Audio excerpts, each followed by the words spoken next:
Y así arrancamos, nos vamos directamente hasta Colombia. Vamos a conocer a la naturalista Cindy Martínez Callejas. Cindy es investigadora del Instituto de Investigación de Recursos Biológicos Alexander von Humboldt de Colombia. Es ecóloga por la Universidad Javeriana y maestra en estudios interdisciplinarios sobre el desarrollo por la Universidad de los Andes. Cindy tiene más de 8 años realizando investigación participativa, principalmente enfocada al uso y la conservación sostenible de la biodiversidad. Se interesa en entender las relaciones entre la sociedad y la naturaleza y a través de la ciencia participativa busca contribuir a reducir las brechas entre estos dos mundos. Adelante, Cindy, buenas tardes. Es un gusto conocerte. Hola a todos, buenas tardes, todas también por aquí. Saludos desde Colombia.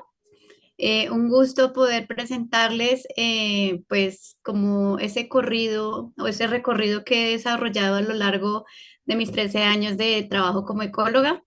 Muy emocionada también y pues nada, aquí voy a empezar. Déjenme compartirles la pantalla. Listo. Por favor, confírmenme si ven mi pantalla. Te vemos, Cindy. Listo. Bueno, pues el día de hoy quiero hacer como contarles ese recorrido que he venido desarrollando a lo largo de mi carrera como ecóloga, porque siempre me he preguntado, o pues a lo largo de esta carrera me he preguntado la ciencia para quién es y por qué deberíamos cuestionarnos acerca de esto y sobre todo nosotras como naturalistas. Entonces, mi presentación se titula Ciencia para quién, la ciencia participativa y la ecología como conectores de territorios. Bueno. ¿Por qué estudié ecología? Bueno, es muy chistoso porque nunca pensé estudiar ecología. Desde muy chiquita me preguntaban qué quería estudiar y yo siempre decía que quería estudiar veterinaria. Veterinaria y quería entender sobre los animales y cuidarlos y coger todos los animalitos de la calle y salvarlos. Pero por cosas de la vida resulté estudiando ecología. Y resulté estudiando ecología porque justo un tío me preguntó un día como, pero ¿a usted si le gustan los animales? Como abrirlos, tienes que operarlos, tienes que salvarlos en caso de que estén muy enfermos. Y eso me cuestionó un montón al respecto. Yo quería no solo trabajar con perritos y gatos, sino que quería trabajar con muchos animales a nivel Colombia y pues también a nivel mundial. O sea, como que me imaginaba en los lugares más recónditos cuidando animales. Entonces ahí es donde aparece la ecología y la ecología en Colombia, y justo en la facultad donde yo estudié, tiene un enfoque distinto y es entender los problemas socioambientales desde un campo, desde la interdisciplinariedad, eh, desde unos poquitos de las ciencias sociales, traer un poquito desde la biodiversidad, pero también comprender cómo las crisis ambientales sí, están implícitas en todas las acciones que desarrollamos como seres humanos. Entonces, se me volteó un poquito y fue cambiando la intencionalidad de trabajar con animales y siempre me llamó la atención después de que vi una materia que se llamaba uso de la biodiversidad y se trabajaba con comunidades campesinas. Yo tenía que ir a territorios campesinos a entender un poco cómo vivían ellos, cómo hacían uso de la biodiversidad, cuáles eran esos problemas ambientales que tenían y cómo nosotros desde la ecología podíamos ayudar a resolver o por lo menos generar información que nos permitiera ayudarles a tomar mejores decisiones. Y ahí es donde aparece la palabra colaboración.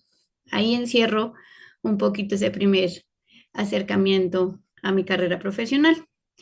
Y esa parte que me ayudó a crecer más aún fue hacer una práctica social en Nariño, al sur de Colombia, em, donde empecé a entender que no era solo los animales los que yo debía cuidar o lo que se debía proteger, sino era entender cómo las prácticas de las comunidades campesinas, de las comunidades indígenas, de las comunidades afro en Colombia tenían una incidencia en la gestión y en el buen manejo de los recursos naturales. Entonces, empiezo yo a crecer en esa parte y me empieza a llamar mucho la atención el trabajo con las comunidades campesinas. Entonces, cambio completamente mi rol de trabajar, de pensar en trabajar con animales a trabajar con comunidades en territorio. La práctica la hice en un lugar que se llama Suyusama, que está muy enmarcado desde las formas de trabajar de San Ignacio de Loyola, que es ponerle amor a las obras y en las palabras, más que en las palabras. Entonces siempre era como el tratar de hacer con las comunidades campesinas esos planes de vida, esos planes de territorio, donde pudiéramos también construir de manera adecuada y sin impactar muy fuertemente al medio ambiente. Luego de esto, me quedé enamorada de esa tierra y quise entender mejor mi quehacer. Entonces allí fue donde empecé a preguntarle a los campesinos y a las campesinas, bueno, el agua y sus sistemas productivos, ¿cómo se entienden? Más allá de producir algo, ustedes cómo le devuelven el agua a la tierra, cómo le devuelven la vida al agua una vez la usan. Y empezaron a salir un montón de cosas relacionadas con colectividades, pero también a entender que no todo puede estar protegido y que no todo el tiempo podemos estar así como a tientas de no dañar nada. Todos tenemos siempre un impacto en el ejercicio de ser humanos. Entonces, ahí es donde empiezo yo a abrir mis oídos, no a oír, sino a empezar a escuchar de verdad y en verdad entender que las comunidades no pueden permanecer quietas o inamovibles para no dañar el territorio, sino que son comunidades dinámicas. Esto me llevó a la selva y empecé a ir a la selva, que es la selva amazónica, donde empecé a trabajar con comunidades indígenas a resolver problemas entre otras como por qué establecer un área Ramsar, por qué es importante, por qué la minería puede llegar a afectar la salud de ellos, pero también la salud del ecosistema y empezar a ayudar a tomar esas decisiones de declararla como área Ramsar y cómo esta declaración podía intervenir en el cuidado y la protección de algunas especies animales. Entonces ahí empiezo a trabajar indirectamente también con los animales que siempre los había tenido en mi corazón. Durante estos ejercicios de escucha, me empecé a mover por diferentes lugares, también me moví por la Orinoquía, que es como todo ese sector de los llanos en Colombia, y pues me la pasé viajando días y meses para poder escuchar y entender los problemas ambientales que tenían las comunidades. Y estas fotos que están viendo corresponden a un ejercicio de investigación enfocado en la protección y el cuidado de las tortugas del río más grande de Sudamérica, las charapas, que están altamente amenazadas por el consumo ilegal de sus huevos y de su carne. Y la gente, eh, en medio de su cotidianidad, hacían uso de las tortugas, pero pues obviamente nunca estaban pensando en lo que estaba detrás del tráfico ilegal, de la venta de sus huevos y cómo las poblaciones empiezan a menguar y cómo eso no queda para las futuras generaciones, pero también cómo eso termina afectando el ecosistema. Entonces ahí se conectan animales y personas. Estuve trabajando en este proyecto cerca de 7 años y de los logros más importantes fue comprender la importancia del contexto, entender por qué la gente quería comer tortuga y por qué necesitaban venderlas en unas ocasiones por hambre, por necesidad de comprar medicinas, por querer moverse a otros lugares, les tocaba echar mano de la naturaleza y en este caso de las tortugas. Entonces, ya no quería estigmatizar todo el tiempo el consumo de los huevos, ya no quería estigmatizar pues sus tradiciones, pero al mismo tiempo estaba yo batallando con que son zonas controladas no solo por las comunidades, sino también por grupos al margen de la ley, que son quienes ordenan si se cuida o no se cuida. Aquí viene una historia, una anécdota, y es que nosotras empezamos a desarrollar el proyecto y empezamos a cuestionar a las personas de por qué se hacía el consumo de las tortugas, y este mensaje llega a grupos al margen de la ley y ellos casi quedan como empiezan a estar atentos de por qué se están consumiendo las tortugas. Entonces como que se llevó incluso el mensaje hasta ese lugar donde ellos están. Entonces como que empieza a moverse el mensaje, pero entender ese contexto puede traer riesgos incluso para nosotros como investigadoras. Nunca pasó nada, pero igual estábamos en un entorno de alta peligrosidad por eso. Em, con ese trabajo de solo decir que no comieran tortugas no estábamos logrando mucho. Entonces empezamos un ejercicio de monitoreo participativo de las tortugas, entender cómo se reproducían, cuántos huevos ponían, cuál era el efecto si se inundaban y si se comían. Y entendimos que a quienes teníamos que salvar principalmente eran las hembras porque son las principales productoras y las que nos están ayudando a regenerar o a mantener la población. Entonces la gente decide establecer unas áreas de cuidado y conservación y también hacerle honor a la charapa. Eh, Construimos el Festival de la Charapa, ya está creo que en su séptima versión. En esas festivales la gente canta, baila, cuenta cuentos alrededor de la tortuga y participan personas de muchos lugares, de ahí de Arauca y también del Bichada, que son dos departamentos enormes del país y que se mueven por medio de los ríos. Em, y esto me ayudó a comprender que no es solo escuchar, sino que yo también puedo ayudar a construir, pero la construcción no puede venir solo de mí, sino que tiene que estar conectada con las necesidades de las comunidades locales, con los problemas que ellos tienen y cómo conectamos las investigaciones alrededor. Entonces ahí yo lo llamo co-construir. En el 2017 entré al Instituto Humboldt y me dijeron, necesitamos que hagas ciencia con las personas. Necesitamos que empieces a generar información, que trabajes con ellos, que generes nueva información sobre áreas que no conocemos, pero con la gente. Eso me pareció muy divertido porque yo nunca le había puesto un nombre a lo que hacía con las tortugas y resultó que yo venía haciendo ciencia participativa 7 años atrás sin saber que se llamaba ciencia participativa. Em, en ese ejercicio de aprender la ciencia participativa y como de encuadrarlo en lo que yo venía haciendo hacía 7 años y luego empezar a hacer la ciencia en otras regiones del país, como el Caribe colombiano y Antioquia, que es la zona montañosa, pues me encontré con un montón de modelos de investigación y participación que me permitían incluir la ciencia, la colaboración, la inclusión, la tecnología y por supuesto el conocimiento. Y ahí aparece Naturalista. Naturalista me ayuda a trabajar y a mover conocimiento en diferentes niveles. Eh, Empiezo a trabajar con procesos co-creados, como que es ese corazoncito que tiene la ciencia participativa y es que todos podemos aportar desde nuestro propio conocimiento, poder colaborar o ayudarle a alguien en su investigación, contribuir solo con datos, como por ejemplo cuando decimos que ave vimos a través de IBER o incluso a través de Naturalista hacemos un ejercicio contributivo y ya pues ayudar a sectores privados a generar información y tomar buenas decisiones.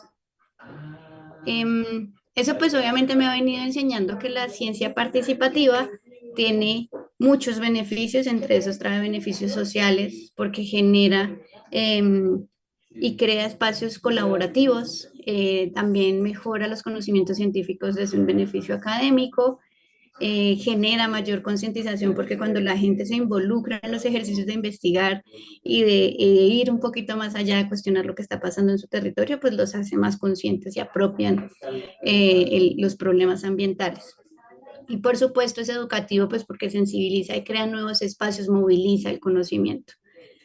Y pues nada, Naturalista fue como esa basecita que me permitió empezar a crear proyectos con las personas, empezar a generar conocimientos, sensibilizar, generar espacios de diálogo y empezar a hablar de formas distintas y no necesariamente académicas. Me hizo aterrizar un poquito más. De esos ejercicios entonces surge también el monitoreo participativo, pero no es un monitoreo de la pata del bicho, sino que va un poquito más allá. Entonces, acá les expongo un caso chiquito y es el monitoreo que hicimos en la Ciénaga del Llanito, en todo el Magdalena Medio, por donde pasa el río principal de Colombia, el Magdalena, donde la gente está muy preocupada por el estado de la calidad de su agua y no habían sido escuchados, habían tratado como de buscar las formas de decir que sus ríos y que sus aguas estaban contaminadas o que estaban teniendo problemas de calidad. Y solo hasta que hicimos el ejercicio del monitoreo pudimos generar insumos con ellos. Hicimos diferentes estrategias, fuimos a tomar el pH, medimos la calidad por medio de tirillas medidoras que nos decían cuáles eran los metales pesados presentes en el área. Y eso nos permitió crear unos mapas donde las personas identificaran cuáles eran las zonas de mayor concentración de metales pesados, donde no debían ni consumir el agua, ni bañarse, ni pescar, ni hacer turismo, que eran sus principales actividades, pero también les permitió concientizarse de que la zona está tan afectada que no pueden como solo juzgar a uno, sino que es una culpa compartida, o sea, solo había un señalamiento hacia un lugar y ellos ya entienden que todo el mundo tiene responsabilidad en el ejercicio de la contaminación del agua. Entonces ahorita justo siguen haciendo su ejercicio de monitoreo, pero ya con la aprobación y el acompañamiento de autoridades locales y las empresas apoyando su ejercicio de monitoreo. Este ejercicio fue muy bonito porque muchos de ellos nunca se habían graduado en el colegio, como que nunca habían sido involucrados en procesos educativos y el monitoreo fue justamente eso para ellos, un proceso educativo en el que les permitió crecer en términos de conocimiento o fortalecer también los que ellos ya tenían, pero además crear colectividad e intercambiar conocimientos entre ellos. Entonces fue muy bonito. Y, y ya para ir cerrando, bueno, pues ese trabajo también me ayudó a empezar a pensar la importancia del género en la conservación. Si se fijan en la anterior foto, la mayoría son mujeres pescadoras, que aquí en Colombia es muy raro ver mujeres pescadoras siendo líderes, y aquí fueron líderes en su mayoría, y me mostraron pues que las mujeres tenían mucha fuerza de trabajo y me daban a mí también como esa fuerza de seguir contando historias de las mujeres, y por eso quiero contar la historia de estas mujeres. AMUSI son un grupo de mujeres que fueron desplazadas por la violencia, eh, que mediante su desplazamiento pues tuvieron que ser madres cabeza de hogar, sufrir los estigmas de ser señaladas porque fueron desplazadas, porque eran campesinas, porque eran pobres y porque eran mujeres. Y en su ejercicio de retorno a su territorio, pues decidieron olvidar esos estigmas, transformarlos en fortaleza y transformarlos también en un ejercicio juicioso de empezar a cuidar su territorio, y ellas empiezan a transformar San Isidro y lo vuelven un lugar altamente productivo. Antes de que ellas se fueran, ellas no iban al monte, solo eran los hombres los que producían ñame, y hoy en día son ellas las que producen el ñame, son las que lo transportan a pesar de las dificultades de la carretera, y además han trabajado en proyectos productivos que las han ayudado a ir sembrando cada vez más bosque. Ellas producen un producto que se llama ñami chips, y un porcentaje de lo que les ingresa en ñami chips lo usan para poder comprar semillas y mover y sostener sus viveros de bosque seco, que es uno de los ecosistemas más amenazados aquí en Colombia. Actualmente, cambiando un poquito como todo ese paradigma de mujeres, violencia y generar conocimiento, en los últimos años he estado trabajando en los páramos, que es un ecosistema altamente estratégico para Colombia, en donde se produce el agua y que si se desaparece, pues vamos a tener grandes problemas. Justo por eso, actualmente estamos desarrollando el proyecto Páramos para la Vida, en el que las personas tienen por objetivo desarrollar una gestión integral de los recursos naturales que provee el páramo. Y una de mis tareas principales es desarrollar estrategias de monitoreo, pues para que ellos puedan generar preguntas alrededor del páramo, pero también generar soluciones y alternativas a las actividades que quizás estén afectando más el páramo. Una de las actividades más graves es la quema o el fuego provocado. Ustedes saben que el páramo, los páramos, o bueno, en Colombia los páramos tienen ciertas características, es que unos pueden ser muy húmedos y otros muy secos. En el caso de Nariño, la vida me volvió a llevar a Nariño. Los páramos son secos en este sector justo del Cumbal, Y ellos estaban muy preocupados por el fuego, porque estaba dañando los páramos y porque ellos estaban quedando sin agua. Y su decisión fue monitorear los efectos del fuego en el páramo y actualmente pues se encuentran en la recolección de datos. Todavía no tenemos como los resultados contundentes, pero sí me gustaría mostrarles un video en el que las compañeras nos cuentan cómo van avanzando su monitoreo. Entonces voy a compartir por ahora el video.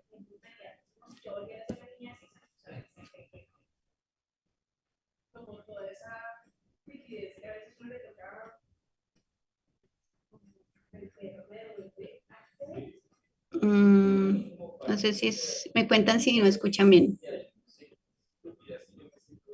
Hola compitas, muy buenos días.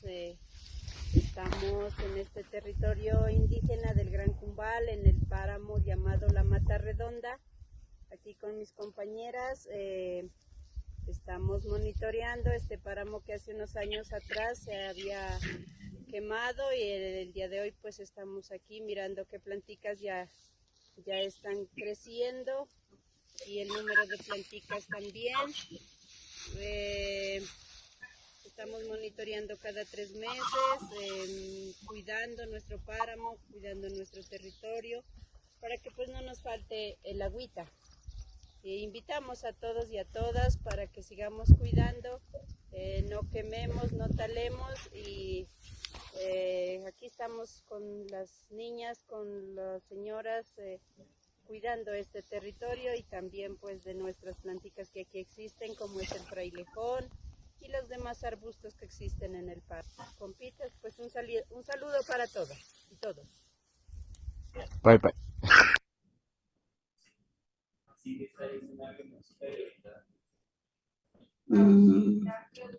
Voy a volver aquí a la presentación. Saludos, bienvenida. Feliz cumpleaños atrasado. Listo. Volví a la presentación, ¿la ven bien?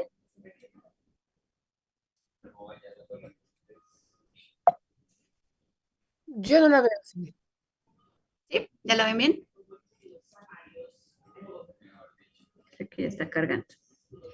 Bueno, para cerrar, pues como vieron en medio de mi recorrido profesional, siendo mujer, siendo naturalista, trabajando con mujeres, trabajando en los páramos, en los llanos, en la Amazonía, en la selva, el bosque seco, hay tres elementos que confluyen mucho en este ejercicio y fue primero escuchar, como entender cómo el contexto eh, puede tener unos efectos, pero también unas necesidades que nosotros generalmente desde la academia no los vemos. Entonces, escuchar a la gente me permitió empezar a comprender y a generar mejores estrategias y mejores procesos con las comunidades para poder construir de manera adecuada y que les sirviera a ellos, que nuestro ejercicio de generar ciencia les pudiera ayudar a ellos a tomar buenas decisiones e impactar de manera positiva en el territorio. Entonces, quiero hacerles la invitación a que siempre que estén desarrollando ejercicios de investigación, tengan en cuenta estos tres elementos claves porque en últimas nosotros salimos del territorio, pero los procesos que nosotros llevamos a cabo allí tienen un gran impacto en las personas, en las mujeres, en las niñas que nos ven haciendo los procesos de investigación y que hacemos que la ciencia se vuelva algo de mayor valor para ellos, sino algo como una clase o una materia de la escuela. Entonces, este es uno de los últimos mensajes que quisiera dejarles. La huella que podemos dejar en otras mujeres siempre debe ser la de apoyar, intercambiar y aprender.